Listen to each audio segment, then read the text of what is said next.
উঠতি প্রজন্মকে ইংরেজিতে শিক্ষায় আরও দক্ষ ও আগ্রহ সৃষ্টির লক্ষ্যে প্রথমবারের মতো শুরু হয়েছে ইংলিশ স্পিচ কম্পিটিশন। ব্রিটিশ কাউন্সিলের আয়োজনে ঢাকাসহ রাজশাহী, খুলনা, সিলেট, চট্টগ্রামের 35টি স্কুল ও কলেজ থেকে বাছাইকৃতদের নিয়ে হচ্ছে এই আয়োজন। ইতোমধ্যে ঢাকার 9টি স্কুল কলেজ থেকে 9 জন সহ বাকি বিভাগগুলো থেকে 11 জন প্রতিযোগীর বাছাই কাজ সম্পন্ন হয়েছে।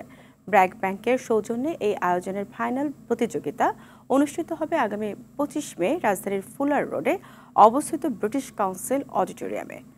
আয়োজনের বিচারকরা বলছেন, এই ধরনের আয়োজন শিশুদের একটি উজ্জ্বল ভবিষ্যৎ গড়তে দারুণ সহায়ক হবে।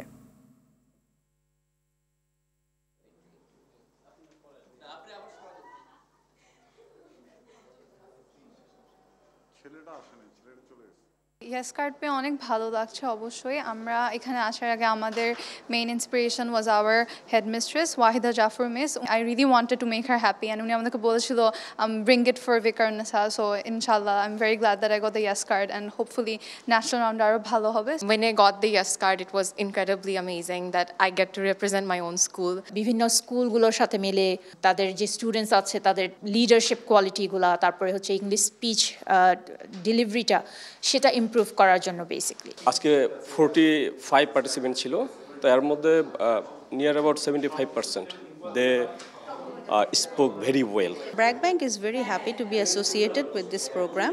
As you know, we are a well-known bank, reputed bank in Bangladesh.